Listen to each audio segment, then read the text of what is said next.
اس عنوان کو جس پہ گندگی لکھی جاتی ہے، ان اخباروں کو، ان چیزوں کو جس پہ گند لوگوں کے دلوں میں. وہ انڈیا کی ایک وزیر اعظم عورت گزری تو کسی نے اس سے کہا کہ پاکستان نے تو تمہیں شکست دی ہے، تم جیت نہیں سکے بڑا ملک ہو کے. کہنے لگی کوئی بات نہیں، تھوڑا وقت ٹھہر جاؤ، ہم ان پر تہذیبی یلغار کریں گے، ان کے گھروں میں ننگا ناچ کریں گے، یہ گندی تصویریں دیکھیں گے، یہ گند میں الجھ جائیں گے. اور جو قوم گند میں الجھ جایا کرتی ہے وہ پھر کسی سے لڑنے کی طاقت نہیں رکھتی، اس کے اندر ڈٹ جانے کی ہمت نہیں ہوتی، اس کی غیرت کے جنازے نکل جاتے. دل کرتا ہے جل جائے وہ جل جائے جہاں سے برائی پھیلتی، تباہ ہو جائے وہ علاقے جہاں سے گند ہوتا ہے. لوگ گند کی کمائی کھاتے ہیں، گند کی. ایکٹروں کے ساتھ کھڑے ہو کے فوٹویں کھنچاتے ہیں اور گناہ پہ فخر کرتے ہیں، اور گندے لوگ کہتے ہیں اللہ کا فضل ہے ہم گند پھیلا رہے ہیں. ثم معاذ اللہ، لوگ گناہ پہ فخر کرتے ہیں چوکوں چوراہوں میں. محمد بن قاسم آئے ہندوستان پہ راجہ دہر کے مقابلے میں، نوجوان میری طرف دیکھیں اور صحیح ہو کے بیٹھے، خاصے صحیح ہو کے بیٹھے، تقریر نہیں کر رہا، جذبات کا. میرے جذبات سنیں، دل کے پھپولے جل رہے ہیں حسینے کے داغ سے. اللہ کی قسم روح کی گہرائی سے بات کر رہا ہوں، وہ بات کر رہا ہوں جو سینہ کہہ رہا ہے کہ پھٹ جائے اور کہنا نہ پڑے. قرآن و حدیث پڑھتے ہیں اور پھر اپنا حال دیکھتے ہیں تو لگتا یہ ہے کہ عذاب قریب آ گیا ہے، لگتا ہے زمین پھٹنے والی ہے، آسمان گرنے والا، لگتا ہے قریب آ گیا ہے سارا کچھ. سمجھے کیا عرض کر یہ بات اگر آپ سمجھ گئے تو قیمت وصول ہو گئی. اس کو سمجھ گئے تو سمجھ لیں آپ کے مزاج کے اندر اللہ نے تبدیلی پیدا کر دی. محمد بن قاسم 18 سال کا جوان، ایک عورت کی عزت پر راجہ دہر ہندو نے حملہ کیا، محمد بن قاسم بچانے آئے. جب ہندوستان آئے فوج تھوڑی تھی، علاقہ تھوڑا تھا، راجہ دہر کی فوج بہت زیادہ، اور پھر اپنا عرب چھوڑ کے یہاں آ کے ہندوستان میں اس کے علاقے میں اس پہ حملہ کرنا، حالات خراب تھے. محمد بن قاسم پریشان ہے. ایک بزرگ نے دیکھا، کہنے لگے پریشان کی ہو؟ کہنے لگا سوچتا ہوں علاقہ بھی اس کا، فوج بھی اس کی، میرے فوجیوں کو تو رستوں کا بھی نہیں پتا، کیسے جنگ کریں گے، کدھر سے آئیں گے، اور پھر ہمیں زبان بھی نہیں آتی، کیسے کام ہوگا، ڈر رہا ہوں. 2-4 دن گزرے تو محمد بن قاسم اشاش بشاش ہو گئے.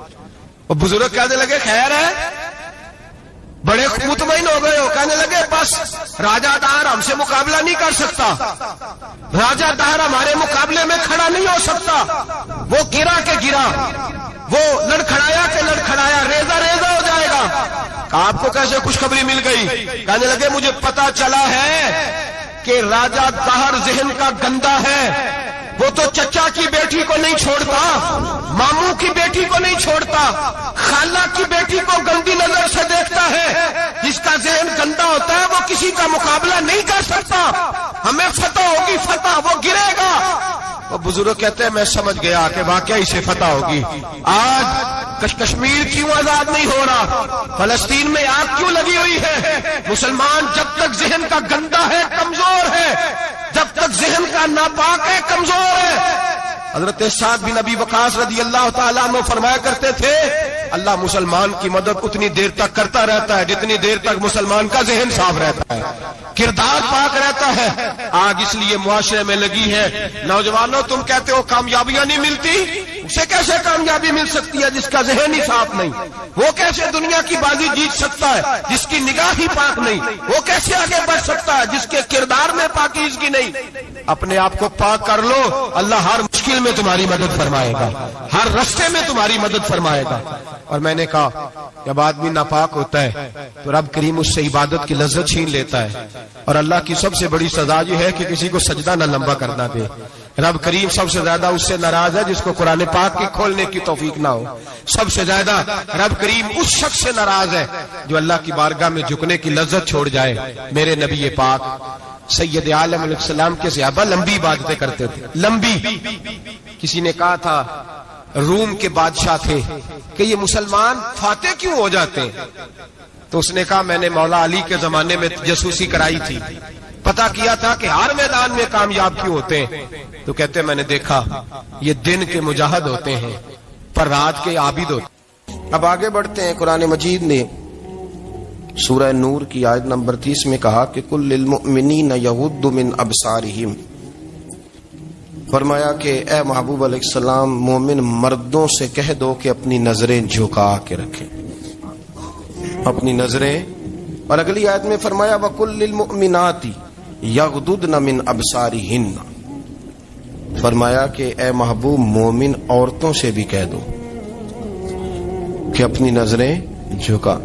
مرد بھی اپنی نظر جھکا کے رکھے گا عورت کی طرف، لیکن یہ ساری پابندی صرف مرد پر نہیں، عورت بھی غیر محرم کا چہرہ نہیں دیکھے گی، اس پر بھی اسی طرح نظر جھکانے کا حکم ہے جس طرح کے وہ ہر دکاندار کو بھائی جان کہہ کے گفتگو کرنے کی اس کو بھی اجازت نہیں ہے کہ وہ بھی وہ سمجھے کہ پابندی تو مرد نے کرنی تھی، میں نے تھوڑی کرنی تھی.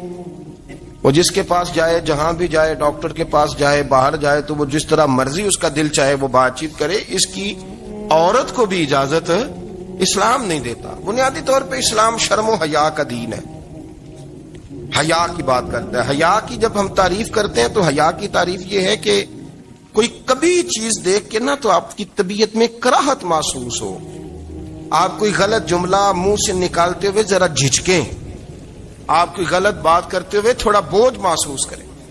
ہمارے ہاں تیزی سے فروغ پایا ہے بے حیائی نے. سنگیوں کی محفلیں، یاروں کی محفلیں، اس میں غلیظ گفتگو ہوتی ہے الا ماشاء. جن دوستوں کو بڑی پاک صاف گفتگو کرنی چاہیے. دوستی کا رشتہ بڑا مقدس رشتہ ہے، جو یہاں ایک دوسرے سے پیار کریں گے جنت میں بھی اکٹھے داخل کیے جائیں گے. شرط یہ ہے کہ پیار اللہ رسول کی رضا کے لیے ہو، لیکن اس کے اندر اگر آپ کی گفتگو کچی ہو، کمزور ہو، فحاشی والی ہو، عریانی والی ہو. وہ ہمارے ہاں تو اب اس کو لوگ فیشن سمجھتے ہیں، اس کو مردانگی کی علامت سمجھتے ہیں کہ وہ جی ساری باتیں جی وہاں ہو گئی، اور جس کا جو جی چاہا اس نے کہا. آپ جب حیا کے دائرے میں ہوتے ہیں تو آپ خود بھی سکون محسوس کرتے ہیں. دیکھیں نا، آپ کو نیند سکون سے کہاں آتی ہے؟ جہاں کمرہ بند ہو، چاروں جانب دیوار ہے، اوپر چھت ہے، خالی دروازہ بھی کھلا ہوا ہونا تو جب بندہ سکون لینا چاہتا ہے تو کہتا ہے یار ذرا دروازہ ذرا بند کر دو. وہ اچھی طرح اپنے آپ کو چھپا لیتا ہے نا حیا کے پردے میں، تو اللہ اسے سکون عطا کرتا ہے. اور جو اس سے بھی زیادہ ٹھنڈی نیند میں جانا چاہتا ہے وہ کہتا ہے لائٹ بھی بند کر دو.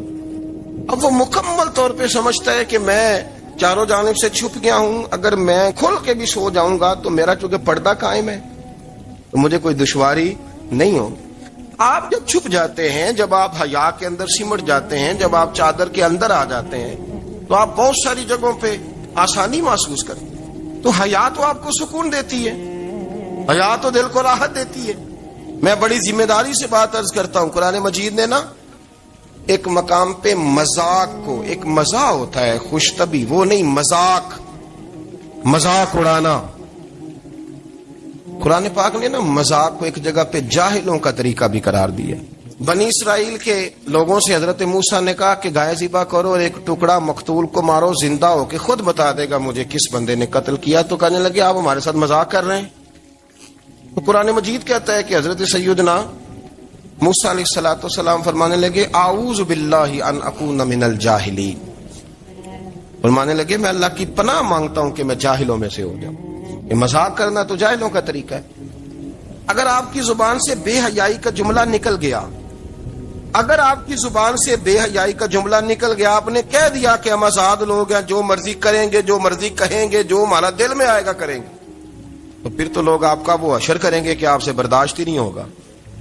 جس کا لوگ مذاق بنا لیتے ہیں اور جو مذاق بن جاتا ہے پھر اسے کچھ جینے دیتا ہے.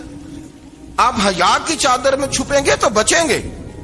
اگر آپ نے اپنا مذاق بنوا لیا یہ کہہ کے کہ میں نے مرضی کرنی ہے، پھر یاد رکھنا چھپنے کو جگہ نہیں ملے گی، پھر تکلیف میں آ جائیں گا، پھر بہت بڑی اذیت کا شکار ہو جائیں گے. شرم و حیا، عرب کے اندر جو کنواری لڑکیاں تھیں ان میں بڑی حیا ہوتی. الحمدللہ میں بڑے فخر سے کہتا ہوں کہ میرے پنجاب کی، میرے پاکستان کی بیٹیاں بھی 20 دفعہ ان کا ابا کہے تیری شادی کرنی ہے تو وہ آنکھ نہیں اٹھا پاتی آج بھی. یہ تو وہ چند لوگ ہیں جو کہتے ہیں ہم ہائی کلاس ہو گئے، ہمیں نہیں پتا کہ وہ روشن خیال ہو گئے ہیں کہ روغن خیال ہو گئے، پتہ نہیں کدھر چلے گئے. ورنہ ہماری بیٹیاں آج بھی جب ان سے ان کا باپ، ان کی ماں بات کرتی ہے تیری شادی کی تو وہ تو شرم کے ساتھ پچھلے سے پچھلے کمرے میں چھپتی ہیں. یہ اللہ نے فضل کیا ہوا ہے اس ملت پر. تو عرب کی لڑکی بڑی حیا والی ہوتی تھی، اس سے کوئی بات کرنی پڑتی تھی تو 20 دفعہ بات کی جاتی، پھر بھی وہ عورت چھپتی پھرتی تھی. حضرت عائشہ صدیقہ رضی اللہ تعالیٰ عنہ فرمانے لگیں میرے نبی پاک صلی اللہ علیہ وسلم عرب کی کواری لڑکیوں سے بھی زیادہ حیا کرنے والے تھے۔ قاضی اعجاز مالکی نے، شیخ عبدالحق محدث دہلوی نے، دیگر بزرگ جو سیرت نگار گزرے انہوں نے لکھا ہے کہ نبی پاک صلی اللہ علیہ وسلم کے اندر 100 مردوں سے زیادہ طاقت تھی، 100 مردوں سے زیادہ طاقت۔ اب جو بات کہنے لگا ہوں، جو نتیجہ دینے لگا ہوں، اس پر خاص توجہ آپ فرمائیں گے۔ ذرا فکری طور پر، نظریاتی طور پر ایک چیز کو سمجھیے۔ ہم سمجھتے ہیں کہ جوان لڑکا ہے جی جو مرضی کرے، عمر ہے جی۔ آپ ذرا بات پر غور کیجئے گا کہ حضور صلی اللہ علیہ وسلم میں طاقت 100 مردوں سے زیادہ ہے اور حیا کواری لڑکیوں سے بھی زیادہ ہے۔ ذرا اس بات کا تقابلی جائزہ کیجئے گا کہ طاقت 100 مرد سے زیادہ ہے لیکن حیا کواری لڑکی سے بھی زیادہ ہے۔ اس کا معنی یہ ہوا کہ جس ٹہنی کو پھل زیادہ لگ جاتے ہیں وہ جھکا کرتی۔ تو حیا تو حسن ہے، حیا تو آپ کو پاک صاف کرے گا، حیا تو آپ کو نرالا کرے گا، انوکھا کرے گا۔ وہ ہمارے ایک دانشور ہے، انہوں نے مضمون لکھا، کئی باتیں بڑی پسند آتی ہیں۔ وہ کہتے ہیں کہ میری اہلیہ، ان کو بھی کسی نے مس گائیڈ کر دیا تھا، حالانکہ اچھی خاتون ہے، کسی نے مس گائیڈ کر دیا۔ وہ بھی سماجی اور ویلفیئر اور یہ خواتین کو شوق ہوتا نا بننے کا، تو وہ بھی سماج کے اندر اچھا مقام تلاش کرنے کے موڈ میں آ گئی۔ تو کہیں ایک دن جانا تھا تو بڑی بن سور کے میرے ساتھ وہ گاڑی میں بیٹھ گئی۔ تو میں گاڑی میں، عورتوں کو یہ بھی مسئلہ ہوتا ہے نا کہ ہماری تعریف کرو، تو کئی دفعہ بعد مردوں بیچاروں کو جھوٹ بولنا پڑتا ہے، وہ زبردستی کراتی ہیں نا جی۔ تو اس میں گنجائش بھی دی ہے شریعت نے گنجائش دی ہے کہ کبھی بیوی کو راضی کرنے کے لیے خلاف واقعہ بات کرنی پڑے تو کر لینی چاہیے، تو وہ کراتی بھی ہیں۔ 3 موقع پر خلاف واقعہ بات کرنے کی اجازت ہے، واقعے کے خلاف بھی آپ بات کر سکتے ہیں۔ جنگ کے موقع پر 2 لوگوں کو صلح کرانے کے لیے اور بیوی کو راضی کرنے کے لیے کر لیں کوئی ایسی بات، بے شک اپنی طبیعت پہ جبر کر کے کر لیں، گنجائش ہے، اجازت ہے۔ وہ کہتے ہیں جب وہ گاڑی میں میرے ساتھ بیٹھی بن سور کے، وہ تقاضا کرنے لگی کہ میں نے بڑے اچھے کپڑے پہنے ہیں پر آپ نے توجہ نہیں کرائی۔ وہ سیاںا بندہ تھا، وہ چاہ رہا تھا کہ میری خاتون سمجھ جائیں۔ وہ کہتے ہیں مجھے پتا تھا کہ بیچاری مس گائیڈ ہو گئی ہے، دل کی بڑی اچھی ہے، سیانی ہے، لیکن اس کو کچھ خواتین نے، کچھ لوگوں نے مل کے اس کو ذہن غلط کر دیا ہے کہ سماج میں نکلو، باہر جاؤ، کام کرو، فلاں کرو، اپنی مرضی سے جیو۔ تو میرے ساتھ گاڑی میں بیٹھی کہیں جانے کے لیے، تو مجھ سے کہنے لگی کہ آپ نے میری طرف توجہ ہی نہیں کی، آپ نے کوئی ذکر ہی نہیں کیا کہ میں کیسی لگ رہی ہوں۔ تو وہ کہتے ہیں میں نے اسے کہا کہ اگر تو ناراض نہ ہو تو پھر میں صحیح والی تعریف کر دوں۔ تو اس نے کہا کہ آپ کر دیں۔ تو کہتے ہیں میں نے درد سے اور خلوص سے اپنی بیوی سے کہا، خلوص کے ساتھ میں نے کہا میں تو روز گھر ہوتا ہوں، روز شام کو گھر ہوتا ہوں، اگر تو میرے لیے تیار ہوتی تو میں تیری تعریف کرتا، لیکن آج تو باہر جانے کے لیے تیار ہوئی، تو پھر ان سے تعریف کی امید رکھ جن کے لیے تو نے تیاری کی ہے۔ میرے لیے تیاری کرتی تو میں تو ہر شام تیرے پاس ہوتا ہوں۔ کہتے وہ میرے لفظوں میں درد تھا تو وہ بھی رو پڑی، تو کہنے لگی آپ گاڑی روک دیں، مجھے باہر جا کے کسی کو راضی نہیں کرنا، میں نے اسے راضی کرنا ہے جس کو رب کریم نے میرا شوہر بنایا اور میرے لیے منتخب کیا ہے، میرے ماں باپ کو، میں واپس لوٹتی ہوں۔ یہ ایک پہلو ہے سلگتا ہوا، اس کو سمجھا جائے۔ رسول کریم صلی اللہ علیہ وسلم عرب کی کواری لڑکیوں سے زیادہ حیا والے تھے، کواری لڑکیوں سے زیادہ حضور حیا فرمایا کرتے تھے۔ جب خانہ کعبہ کی مکہ شریف میں تعمیر ہو رہی تھی نا، اہل عرب اس کو تعمیر کر رہے تھے، تو نبی پاک صلی اللہ علیہ وسلم اپنے چچا حضرت عباس کے ساتھ خانہ کعبہ کی تعریف میں مصروف تھے۔ تو عرب کے لوگ چونکہ لمبا کرتا پہنتے تھے پیروں تک، تو نیچے اگر کسی وقت کوئی چیز نہیں بھی ہوتی تھی تو کسی کو وہ نظر نہیں آتی تھی، چونکہ پردہ رہتا تھا، ایک لمبا کرتا پہنا ہوا ہوتا تھا۔ تو جب بچے، سرکار کی عمر مبارک بھی ابھی تھوڑی تھی، تو اس طرح بچے جب نکلتے تو وہ کئی دفعہ اپنی تہمت اتار دیتے نیچے سے، اور کوئی مزدوری کرنے لگتے تو 3-4 طے کر کے نا تہمت کی کندھے پہ رکھ لیتے، جس طرح کبھی دیہاتوں میں لوگ کپڑا سر پہ رکھتے تھے کہ اوپر اگر کوئی وزنی چیز رکھیں گے تو وہ تکلیف نہیں دے گی۔ نبی پاک صلی اللہ علیہ وسلم بھی سب لوگوں کے ساتھ خانہ کعبہ کی تعمیر میں شامل تھے۔ تو حضرت عباس رضی اللہ تعالیٰ عنہ نے کہا حضور سے، ابھی اللہ نے نبوت بھی نہیں فرمایا تھا، بھتیجے آپ بھی تامد اتاریے، یہ صحیح مسلم میں حدیث موجود، اور اس کو کندھے پہ رکھ لیجیے، آپ اینٹیں اٹھا اٹھا کے لا رہے ہیں تو ذرا آپ کو تکلیف نہیں ہوگی۔ تو سرکار دو عالم صلی اللہ علیہ وسلم سے یہ بات کہی، اور پھر جلدی سے حضور کی تامد کو نکال کے نا، حالانکہ لمبا کرتا پہنا ہوا ہے، تو وہ جیسے ہی ان کے کندھے پہ رکھا اینٹیں رکھنے کے لیے، تو سرکار تو زمین پہ گر گئے، بے ہوش ہو گئے، آنکھیں آسمان کی طرف، اور پھر حضور پکار رہے ہیں، آزاری آزاری آزاری، میرا تامد دے دو، میرا تامد دے دو۔ کبھی کوئی شخص اس وجہ سے بھی بے ہوش ہوا ہے کہ میرے وجود سے کپڑا اتر گیا ہے؟ حالانکہ سرکار پر وہ بے ہوشی بھی نبی پاک کا وہ جو غلبہ ہے نا شرم و حیا کا، اس کی وجہ سے ہو، ورنہ تو حضور فرماتے ہیں کہ میری آنکھیں سو جاتی ہیں، دل تو میرا اس عالم میں بھی جاگتا رہتا ہے۔ تو سرکار زمین پہ تشریف لے آئے، آنکھیں میرا تامد دے دو، میرا تامد دے دو، تو جلدی سے انہوں نے تامد دیا، تو حضور نے باندھ لیا۔ پھر طبیعت مبارک میں تسلی ہوئی، یعنی ہم اس رسول کے غلام ہیں کہ جن کے تو وجود سے کپڑا اتر جائے تو حضور برداشت نہیں کرتے، قبول نہیں فرماتے، تکلیف شروع ہو جاتی۔ لیکن یہاں نوجوان ہیں اور بڑا قد کاٹ ہے اور بڑے بڑے سمجھدار لوگ ہیں، گرمی آتی ہیں تو شارٹ کپڑے پہن کے گھومتے ہیں، ان کو خیال نہیں کہ یہ وہ والا لباس ہے جو باہر تو کیا گھر میں اماں کے سامنے نہیں پہننا چاہیے، بہنوں اور بیٹیوں کے سامنے نہیں پہننا چاہیے۔ آپ کی گفتگو میں شرم و حیا ہو، آپ کے لب و لہجے کے اندر حسن ہو۔ آپ کو پتہ ہے نبی پاک صلی اللہ علیہ وسلم نے فرمایا میری امت میں سب سے زیادہ حیا کرنے والے عثمان غنی ہیں، عثمان غنی سب سے زیادہ حیا کرنے والے۔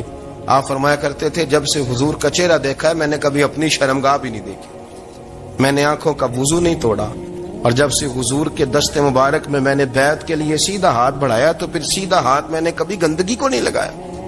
حیات۔ آپ باتھ روم کے اندر بھی غسل فرماتے تھے تو کپڑوں سمیت کرتے تھے۔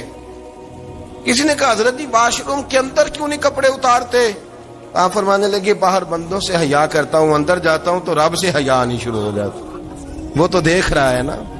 تو میں جو بات آپ کی خدمت میں عرض کرنا چاہتا ہوں اس کو آپ سمجھیے گا میرے عزیز، کہ شرم والا مزاج، گفتگو بھی شرم والی، آنکھیں بھی شرم والی، لباس بھی شرم والا، دوستی یاری بھی شرم والی، بہت ساری ایسی باتیں۔ دیکھیں نا آپ ذرا، میں نے کہا کہ باتوں کو سن کے گزر نہ جایا کریں، اس کی گہرائی پر غور کریں۔ حضور علم کا سمندر ہے، سرکار سے زیادہ علم دنیا میں کسی کے پاس موجود نہیں ہے، اور صحابہ کو موقع ملا ہوا ہے اس سمندر سے فیض لینے کا، لیکن ان کی حالت یہ ہے کہ حضرت علی المرتضیٰ فرماتے ہیں 14 دن گزر جاتے ہیں، حضور سے کوئی سوال پوچھنا ہوتا تھا پر میں شرم کے بارے نہیں پوچھ پاتا تھا۔ 14 دن بخاری شریف میں موجود ہے۔ ایک دن نبی پاک صلی اللہ علیہ وسلم نے پوچھا صحابہ سے کہ وہ کون سا درخت ہے جس کے پتے نہیں گرتے، اور وہ درخت اس طرح ہے جس طرح مومن ہوتا ہے، وہ درخت میرے مومن کی طرح بتاؤ۔ حضرت عبداللہ ابن عمر فرماتے مجھے پتا تھا کہ وہ کھجور کا درخت ہے، لیکن چونکہ ابو بکر صدیق بھی بیٹھے ہیں، عمر فاروق بھی بیٹھے ہیں، مولا علی بھی بیٹھے ہیں، عثمان غنی بھی بیٹھے ہیں، اتنے جید لوگ بیٹھے ہیں، تو مجھے حیا آتی تھی کہ میں کیوں جواب دوں۔ کہتے سرکار نے کئی دفعہ پوچھا، لوگوں نے کئی اور درخت بتائے، پر فرمایا تمہارا جواب درست نہیں ہے۔ آپ حیا کے اس پہلو پر غور کریں کہ سوال کا جواب آتا ہے، سوال کا جواب، یعنی مجھے سوال کا جواب آتا اور پھر میں دوں نہ، مجھے بدہضمی نہ ہو جائے گی؟ یہ کیسے ممکن ہے کہ میری رات گزر جائے، مجھے پتا بھی تھا اور میں نے بتایا نہیں؟ بہت سارے لوگ آ کے بہت ساری باتیں بتاتے ہیں، بہت ساری باتیں وہ سمجھاتے ہیں، تو ہم غور سے ان کا چہرہ دیکھنے لگ جاتے ہیں، کہتے ہیں یار اس کا تو دعویٰ تھا کہ میں سمجھنے آتا ہوں، یہ تو ہمیں سمجھا رہا ہے، چلو الحمدللہ ہم سمجھنے کو تیار ہیں۔ لیکن میرے عزیز پتہ بھی ہے جواب کا، علم بھی ہے، لیکن فرماتے ہیں میری حیا نے مجھے اجازت نہ دی کہ میں جواب دوں۔ آپ فرماتے ہیں پھر حضور سے صحابہ نے عرض کی کہ یا رسول اللہ آپ ہی بتا دیں وہ درخت کون سا ہے، تو حضور نے فرمایا بھائی وہ کھجور کا درخت ہے۔